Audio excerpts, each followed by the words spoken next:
And welcome back. Chapter 2. When Corey texted me last night to let me know about the meeting today, it was the first time I'd heard from him in months. I was sitting at the computer desk, staring down at an ant as it crawled across my big toe. The ant was alone, fluttering left and right, up and down, searching for food and friends.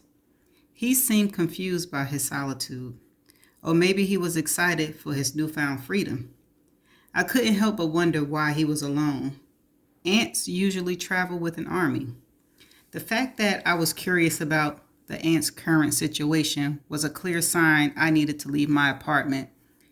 I was worried that after being cooped up, caring for my mother for so long, once I stepped out into the hallway, I would be just as confused as the ant. Left, right, inside, outside. Where are my friends? Where is the food? The ant crawled off my toe and onto the hardwood floor. He disappeared beneath the wall when Corey's text came through. I was hoping when I drew a line in the sand months ago, he'd understand. Since we no longer have sex, the most appropriate method of contact between a literary agent and his author is email. His text read, "Meet me tomorrow morning at 9 at the Panton Press building, floor 14. I think we might have an offer." He didn't even ask about my mom in the text. I wasn't surprised. His lack of interest in anything other than his job and himself is the reason we're no longer together. His lack of concern made me feel unjustified, irritated. He doesn't owe me anything, but he could have at least acted like he cared. I didn't text him back at all last night. Instead, I set down my phone and stared at the crack at the base of my wall, the one the ant had disappeared into. I wonder if he would find another ant in the wall or if he was a loner. Maybe he was like me and had an aversion to other ants. It's hard to say why I have such a deeply crippling aversion to other humans, but if I had to wager a bet, I say it's a direct result of my own mother being terrified of me. Terrified may be a strong word, but she certainly didn't trust me as a child. She kept me fairly secluded from people outside of school because she was afraid of what I might be capable of during my many sleepwalking episodes. That paranoia bled into my adulthood, and by then I was set in my ways, a loner. Very few friends and not much of a social life, which is why this is the first morning I've left my apartment since weeks before she passed away. I figured my first trip outside of my apartment would be somewhere I'd miss, like Central Park or a bookstore. I certainly didn't think I'd find myself here, standing in line in the lobby of a publishing house, desperately praying whatever this offer is will catch me up on my rent and I won't be evicted. But here I am, one meeting away from either being homeless or receiving a job offer that will give me the means to look for a new apartment. I looked down and smoothed out the white shirt Jeremy lent me in the bathroom across the street. I'm hoping I don't look too ridiculous. Maybe there's a chance I can pull it off, as if wearing men's shirts twice my size is some cool new fashion statement. "Nice shirt," someone behind me says. I turn at the sound of Jeremy's voice, shocked to see him. Is he following me? It's my turn in line, so I hand the security guard my driver's license and then look at Jeremy, taking in the new shirt he's wearing. "Do you keep spare shirts in your back pocket?" It hasn't been that long since he gave me the one off his back. "My hotel is a block away. Walk back to change." His hotel? That's promising. If he's staying in a hotel, maybe he doesn't work here. And if he doesn't work here, maybe he isn't in the publishing industry. I'm not sure why I don't want him to be in the publishing industry. I just have no idea who my meeting is with. And I'm hoping it has nothing to do with him after the morning we've already had. "Does that mean you don't work in this building?" He pulls out his identification and hands it to the security guard. "No, I don't work here. I have a meeting on the 14th floor." Of course he does. "So do I say. A fleeting smile appears on his mouth and disappears just as quickly as if he remembered what happened across the street and realizes still too soon to not be affected. What are the chances we're heading in the same meeting, to the same meeting? He takes his identification back from the guard who points us in the direction of the elevators. I wouldn't know, I say. I haven't been told exactly why I'm here yet. He walked into the elevator and he pressed the button for the 14th floor. He faces me as he pulls his tie out of his pocket and begins to put it on. I can't stop staring at his wedding ring. Are you a writer? He asks. I nod. Are you? No, my wife is. He pulls at his tie until it's secure in place. Have you written anything I would know? I doubt it. No one reads my books. His lips turned up. There aren't many Lowens in the world. I'm sure I can figure out which books you've written. Why? Does he actually want to read them? He looks down at his phone and begins to type. I never said I write under my real name. He doesn't look up from his phone until the elevator doors open. He moves towards them, turning in the doorway to face me. He holds up his phone and smiles. You don't write under a pen name. You write under Lowen Ashley, which, funny enough, is the name of the author I'm meeting at 9:30. I finally get that smile. As gorgeous as it is, I don't want it anymore. He just Googled me. And even though my meeting is at 9, not 9:30, he seems to know more about it than I do. If we really are headed to the same meeting, it makes our chance meeting on the street seem somewhat suspicious. But I guess the odds of us both being in the same place at the same time aren't all that inconceivable, considering we were headed in the same direction to the same meeting and therefore witnessed the same accident. Jeremy stepped aside and I exit the elevator. I open my mouth preparing to speak, but he takes a few steps walking backwards. See you in a few. I don't know him at all, nor do I know how he's relate to the meeting I'm about to have, but even without being privy to any details of what's happening this morning, I can't help but like the guy.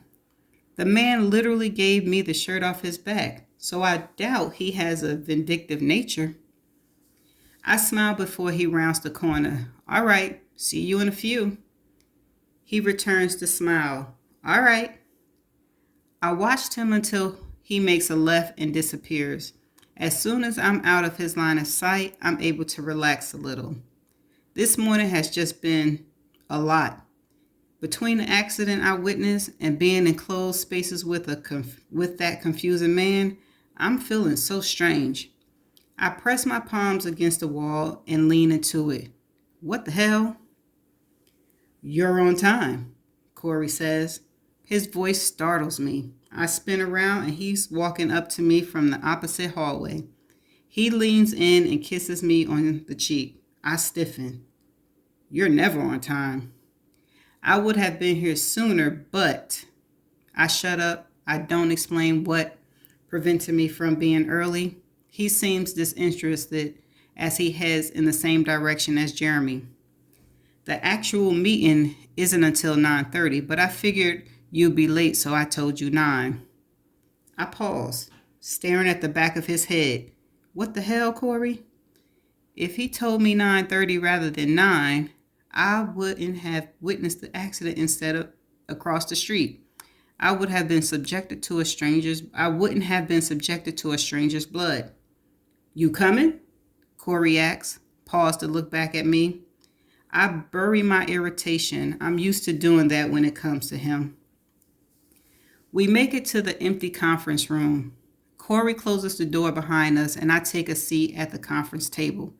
He sits next to me at the head of the table, positioning himself so that he's staring at me. I try not to frown as I take in a sight of him after our month-long hiatus, but he hasn't changed. Still very clean groomed, wearing a tie, glasses, and a smile. Always such a stark contrast to myself. You look terrible, I say. I say it because he doesn't look terrible. He never does, and he knows it. You look refreshed and ravishing, he says, he says it because I never look refreshed and ravishing. I always look tired and maybe even perpetually bored. I heard of resting bitch face, but I related more to resting bored face. How's your mother? She died last week. He wasn't expecting that. He leans back in his chair and tilts his head. Why didn't you tell me? Why haven't you bothered asking until now? I shrugged. I'm still processing. My mother had been living with me for the past 9 months, since she was diagnosed with stage 4 colon cancer. She passed away last week, Wednesday, after 3 months on hospice. It was difficult to leave the apartment in those last few months because she relied on me for everything, from drinking to eating to turning her over in her bed. When she took a turn for the worse, I wasn't able to leave her alone at all, which is why I didn't step foot outside of my apartment for weeks. Luckily, a Wi-Fi connection and a credit card make it easy to live life completely indoors in Manhattan. Anything and everything a person could possibly need can be delivered. Funny how one of the most populated cities in the world can double as a paradise for, I don't know how to pronounce that word. You okay? Corey asked. I maxed my disquiet with a smile, even if his concern is only formality. I'm fine. It helps that it was expected. I'm only saying what I think he wants to hear. I'm not sure how he react to the truth that I'm relieved she's gone. My mother only ever brought guilt into my life. Nothing less, nothing more. Just consistent guilt. Corey heads for the counter lined with breakfast, pastries, bottles of water, and a coffee carafe. You hungry? Thirsty? Water's fine. He grabs 2 waters and hands one to me, then returns to his seat. Do you need help with the will? I'm sure Edward can help. Edward is the lawyer at Corey's literary agency. It's a small agency, so a lot of the writers use Edward's expertise in other areas. Sadly, I won't be needing it. Corey tried to tell me when I signed the lease on my 2-bedroom last year that I wouldn't be able to afford it. But my mother insisted she died with dignity in her own room, not in a nursing home, not in a hospital, not in a hospital bed in the middle of my efficiently apartment. She wanted her own bedroom with her own things. She promised what was left in her bank account after her death would help me catch up on all the time off I had to take from my writing career. For the past year, I lived off what little advance I had left over from my last publishing contract. But it's all gone now, and apparently so is my mother's money. It was one of the last things she's confessed to me before she finally succumbed to the cancer. I would have cared for her regardless of her financial situation. She was my mother. But the fact that she felt she needed to lie to me in order for me to agree to take her in proves how disconnected we were from one another. I take a sip of my water and then shake my head. I don't really need a lawyer. All she left me was debt. But thanks for the offer. Corey pursed his lips.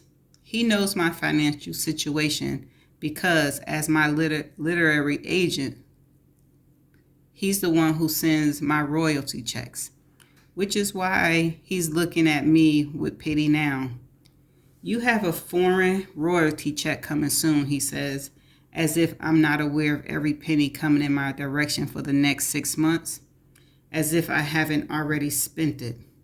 I know. I'll be fine. I don't want to talk about my financial issues with anyone. Corey shrugged a little, unconvinced. He looked down and straightened up his tie.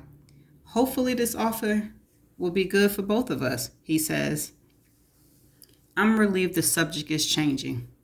Why are we meeting in person with a publisher? You know I prefer to do things over email. They requested the meeting yesterday, said they have a job they'd like to discuss with you, but they wouldn't give me any details over the phone.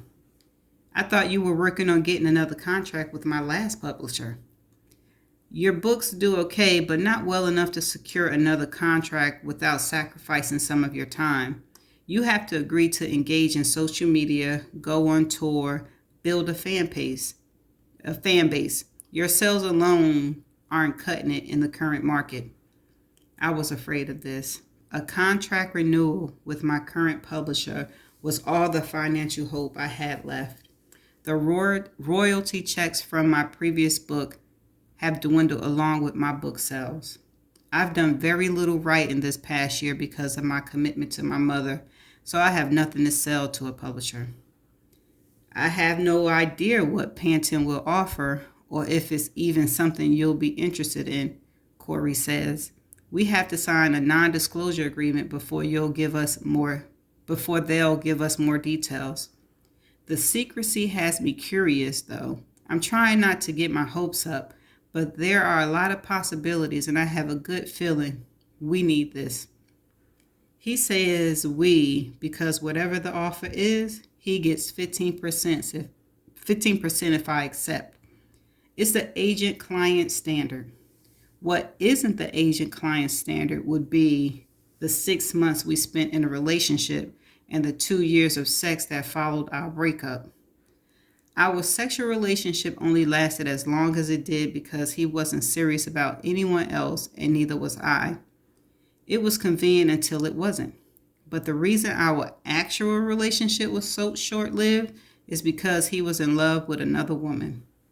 Never mind that the other woman in our relationship was also me. It has to be confusing, falling in love with a writer's word before you meet the actual writer. Some people find it difficult to separate a character from the individual who created them.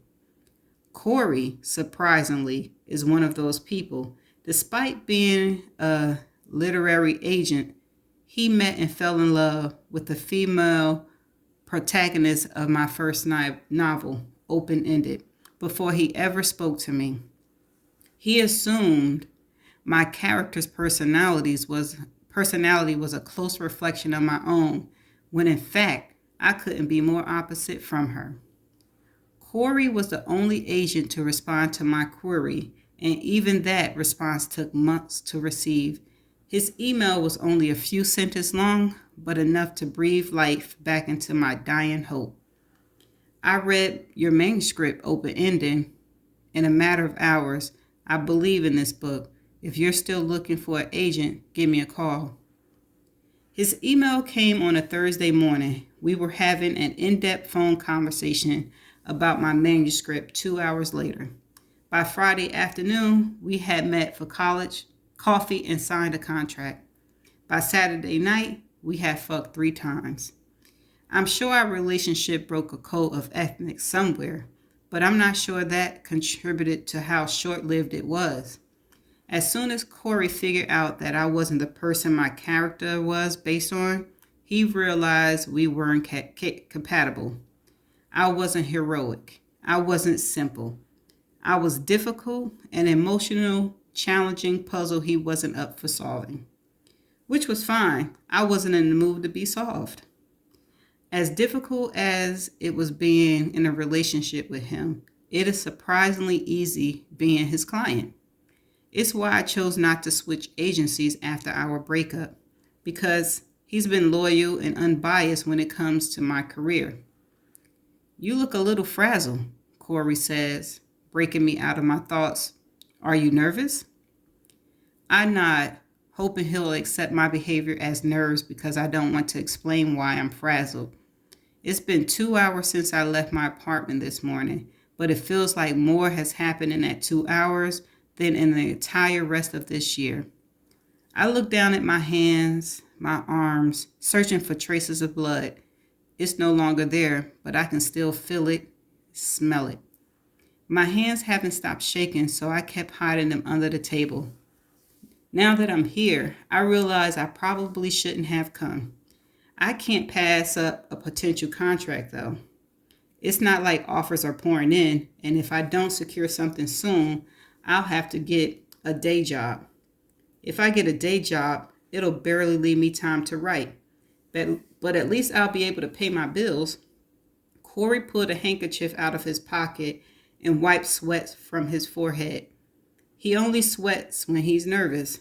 The fact that he's nervous is now making me even more nervous. Do we need a secret signal if you aren't interested in whatever the offer is? He asked. Let's listen to what they have to say, and then we can request to speak in private. Corey clicked his pen and straightened in his chair as though he's cocking a gun for battle. Let me do the talking. I plan to anyway. He's charismatic and charming. I'd be hard pressed to find someone who could categorize me as either of those things. It's best if I just sit back and listen. What are you wearing? Corey is staring down at my shirt, perplexed, just now noticing it despite having spent the last 15 minutes with me. I looked down at my oversized shirt. For a moment, I forgot how ridiculous I looked. I spilled coffee on my other shirt this morning and had to change. Whose shirt is that? I shrugged. Probably yours. It was in my closet. You left your house in that? There wasn't something else you could have worn? It doesn't look high fashion? I'm being sarcastic, but he doesn't catch it. He makes a face. No. Is it supposed to? Such an ass. But he's good in bed, like most assholes. I'm actually relieved when the conference room doors open and a woman walks in. She follows almost comically by an older man walking so closely behind her, he bumps into the back of her when she stops. God damn it, Baron, I hear her mumble. I almost smile at the idea of God damn it, Baron actually being his name. Jeremy enters last. He gives me a small nod that goes unnoticed by everyone else. The woman is dressed more appropriately than I am on my best day, with short black hair and lipstick so red it's a little jarring at 9:30 in the morning. She seemed to be the one in charge as she reaches for Corey's hand and then mine, while goddammit Barron looks on. Amanda Thomas, she says. I'm an editor with Panton Press. This is Baron Stevens, our lawyer, and Jeremy Crawford, our client. Jeremy and I shake hands, and he does a good job of pretending we didn't share an extremely bizarre morning. He quietly takes the seat across from me. I try not to look at him, but it's the only place my eye seems to want to travel. I have no idea why I'm more curious about him than I am about this meeting. Amanda pulls folders out of her briefcase and slides them in front of Corey and me. Thank you for meeting with us, she says. We don't want to waste your time, so I'll cut right to the chase. One of our authors is unable to fulfill a contract due to medical reasons, and we're in search of a writer with experience in the same genre who may be interested in completing the 3 remaining books in her series. I glance at Jeremy, but his stoic expression doesn't hint at his role in this meeting. Who is the author? Corey asks. We're happy to go over the details in turn with you, but we do ask that you sign a non-disclosure agreement. We would like to keep our author's current situation out of the media. Of course, Corey says. I acquiescent, but I say nothing as we both look over the forms and then sign them. Corey slides them back to Amanda. Her name is Variety Crawford. She says, I'm sure you're familiar with her work.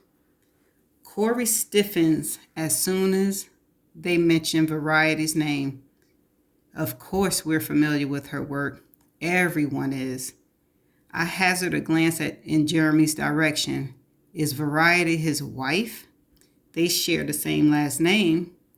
He said downstairs that his wife is a writer. But why would he be in a meeting about her? A meeting she isn't even here for. We're familiar with the name, Corey says, holding his cards close. Variety has a very successful series we would hate to see go unfinished, Amanda continues. Our goal is to bring in a writer who is willing to step in, finish the series, complete the book tours, press releases, and whatever else is normally required of Variety. We plan to put out a press release introducing a new co-writer while also preserving as much of Variety's privacy as possible. Book tours, press releases? Corey is looking at me now. He knows I'm not okay with that aspect. A lot of authors excel in reading interactions, but I'm so awkward, I'm afraid once my readers meet me in person, they'll swear off my books forever. I've only done one signing, and I didn't sleep for a week leading up to it. I was so scared doing the signing that it was hard for me to speak. The next day, I received an email from a reader who said I was a stuck-up bitch to her and she'd never read my books again. And she'd never read my books again. And that was why I stay at home and write. I think the idea of me is better than the reality of me. Corey says nothing as he opens the folder Amanda hands him. What is Mrs. Crawford's compensation for 3 novels? God damn it, Baron, answered this question. The terms of Variety contract will remain the same with her publisher and understandably won't be disclosed. All royalties will go to Variety, but my client, Jeremy Crawford, is willing to offer a flat payment of $75,000 per book. My stomach leaps at the mention of that kind of payout, but as quickly as the excitement lifts my spirits, they sink again when I accept the enormity of it all. Going from being a nobody writer to co-author of a literary sensation is too much of a jump for me. I can already feel my anxiety sinking in just thinking about it. Corey leans forward, folding his arms over the table in front of him. I'm assuming the pay is negotiable? I try to catch Corey's attention. I want to let him know that negotiations aren't necessary. There's no way I'm accepting an offer to finish a series of books that I feel too nervous to write. God damn it, Baron straightens up in his chair. With all due respect, Variety Crawford has spent over a decade building her brand, a brand that wouldn't exist otherwise. The offer is for 3 books, $75,000 per book, which comes to a total of $225,000. Corey drops a pen on the table, leaning back in his chair, appearing to be unimpressed. What's the time frame for submission? We're already behind, so we're looking to have the first book submitted 6 months from the contract signing date. I can't stop staring at the red lipstick smearing across her teeth as she speaks. The timeline for the other 2 is up for discussion. Ideally, we would like to see the contract completed within the next 24 months. I can sense Corey doing the math in his head. It makes me wonder if he's calculating to see what his cut would be or what my cut would be. Corey would get 15%. That's almost $35,000 simply for representing me in this meeting as an agent. Half will go to taxes. That's just under $100,000 that would end up in my bank account. $50,000 per year. It's more than double the advance I received for my past novels, but it's not enough to convince me to attach myself to such a successful series.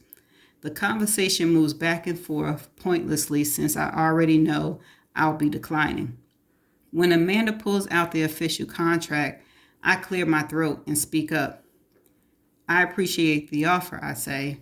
I look directly at Jeremy so he'll know I'm being sincere. Really, I do. But if your plan is to bring in someone to become the new face of the series, I'm sure there are other authors who would be a much better fit. Jeremy says nothing, but he is looking at me with a lot of curiosity than he was before I spoke. I stand up, ready to leave. I'm disappointed in the outcome, but even more disappointed that my first day outside of my apartment has been a complete disaster in so many ways. I'm ready to go home and take a shower. I'd like a moment with my client, Corey says, standing quickly. Amanda nods, closing her briefcase as they both stand. We'll step out, she says. The terms are detailed in your folder. We have two other writers in mind if this doesn't seem like it would be a good fit for you. So try to let us know something by tomorrow afternoon at the latest. Jeremy is the only one still seated at this point. He hasn't said a single word this entire time. Amanda leans forward to shake my hand. If you have any questions, please reach out. I'm happy to help. Thank you, I say. Amanda and goddammit Barrett walk out, but Jeremy continues to stare at me. Corey looks back and forth between us, waiting for Jeremy to exit. Instead, Jeremy leans forward, focusing on me. Could we possibly have a word in private? Jeremy asks me. He looks at Corey, but not for permission. It's more of a dismissal. Corey stares back at Jeremy, caught off guard by his brazen request. I can tell by the way Corey slowly turns his head and narrows his eyes that he wants me to decline. He's all but saying, "Can you believe this guy?" What he doesn't realize is that I'm craving to be alone in this room with Jeremy. I want them all out of this room, especially Corey, because I certainly have so many more questions for Jeremy. About his wife, about why they reached out to me, about why she's no longer able to finish her own series. It's fine, I say to Corey. The vein in his forehead protrudes as he's attempting to hide his irritation. His jaw hardens, but he yields and eventually exits the conference room. It's just Jeremy and me again. Counting the elevator, this is the third time we've been alone in a room together since we crossed paths.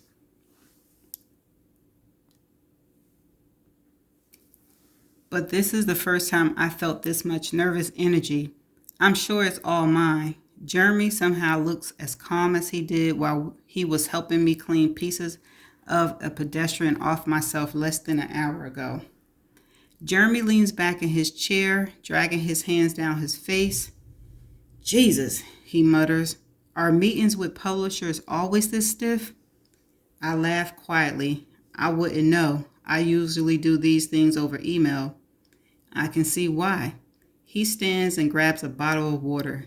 Maybe it's because I'm sitting down. He's so tall, but I don't remember feeling this small in his presence earlier. Knowing he's married to Variety Crawford makes me feel intimidated by him even more than when I was standing in front of him in my skirt and bra. He remains standing as he leans against the counter, crossing his legs at the ankles. You okay? You didn't really have much to adjust to what happened across the street before walking into this. Neither did you. I'm all right. There's that word again. I'm sure you have questions. A ton, I admit. What do you want to know? Why can't your wife finish the series? She was in a car accident, he says. His response is mechanical, as if he's forcing himself to detach from any emotions right now. I'm sorry, I hadn't heard. I shifted my seat, not knowing what else to say. I wasn't on board with the idea of someone else finishing out her contract at first. I had hoped she would fully recover, but, he pauses, here we are. His demeanor makes sense to me now. He seemed a little reserved and quiet, but now I realize all the quiet parts of him are just grief. Palpable grief. I'm not sure if it's because of what happened to his wife or what he told me in the bathroom earlier, that his daughter passed away several months ago. But this man is obviously out of his element here, as he's challenged with making decisions heavier than anything most people ever had to face. I'm so sorry. He nods, but he offers nothing further. He returns to his seat, which makes me wonder if he thinks I'm still contemplating the offer. I don't want to waste his time any more than I've already have. I appreciate the offer, Jeremy, but honestly, it's not something I'm comfortable with. I'm not good with publicity. I'm not even sure why your wife publisher reached out to me as an option in the first place. Open Eden, Jeremy said. I stiffen when he mentions one of the books I've written. It was one of Variety's favorite books. Your wife read one of my books? She said you were going to be the next big thing. I'm the one who gave her editor your name because Variety thinks your writing styles are similar. If anyone is going to take over Variety series, I want it to be someone whose work she respects. I shake my head. Wow, I'm flattered, but I can't. Jeremy watches me silently, probably wondering why I'm not reacting as most writers would to this opportunity. He can't figure me out. Normally, I would be proud of that.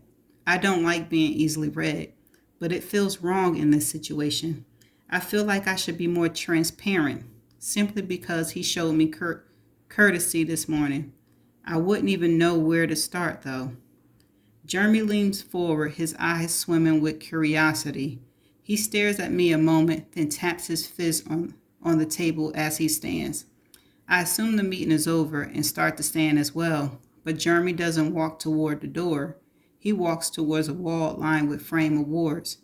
So I sink back into my chair. He stares at the awards, his back to me. It isn't until he runs his finger over one of them that I realize it's one of his wives. He sighs and then faces me again.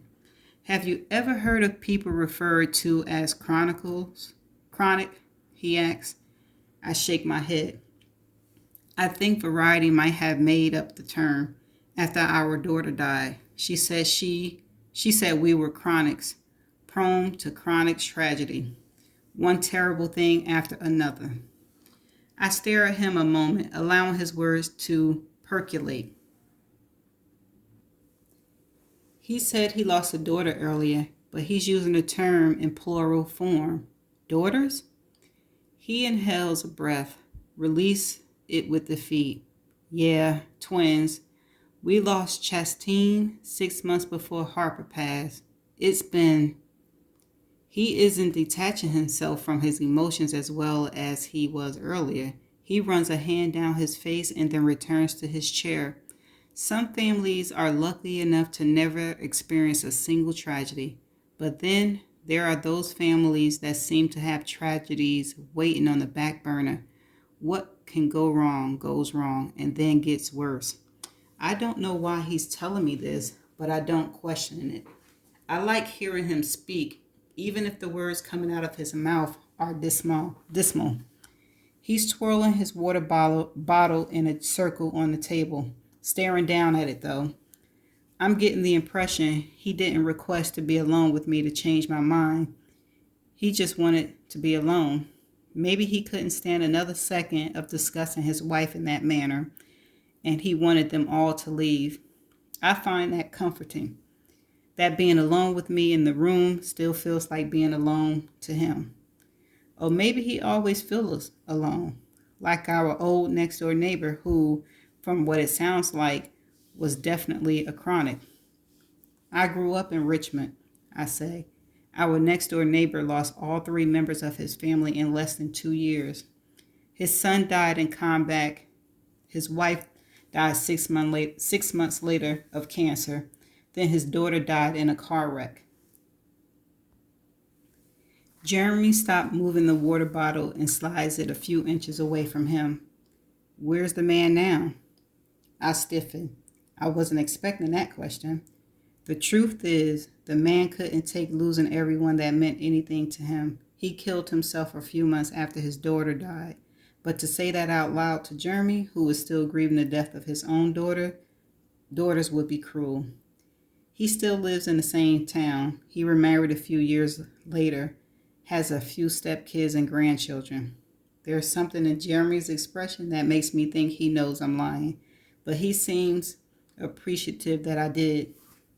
You'll need to spend time in Variety's office going through her things. She has years of notes and outlines, stuff I wouldn't know how to make sense of. I shake my head. Did he not hear anything I said? Jeremy, I told you, I can't. The lawyer is lowballing you. Tell your agent to ask for $500,000. Tell them you'll do it with no press, under a pen name. with an ironclad non-disclosure. That way, whatever it is you're trying to hide can stay hidden. I want to tell him I'm not trying to hide anything other than my awkwardness, but before I can say anything, he's moving towards the door. We live in Vermont, he continues. I'll give you the address after you sign the contract. You're welcome to stay for however long it takes to go through her office. He pauses with his hand on the door. I open my mouth to object again, but the only words that come out is a very unsure, all right. He stares at me a moment as if he has more to say. Then he says, all right. He opens the door and walks out into the hallway where Corey is waiting. Corey slips past him back into the conference room where he closes the door. I look down at the table, confused by what just happened, confused as to why I'm being offered such a substantial amount of money for a job I'm not even sure I can do. $500,000, and I can do it under a pen name with no tour or publicity commitments? What on earth did I say that led to that? I don't like him, Corey says, plopping down in his seat. What did he say to you? He said they're lowballing me and to ask for $500,000 with no publicity. I turn in time to watch Corey choke on air. He grabs my bottle of water and takes a sip. Shit. And that's the end of chapter 2. Stay tuned for the next chapter.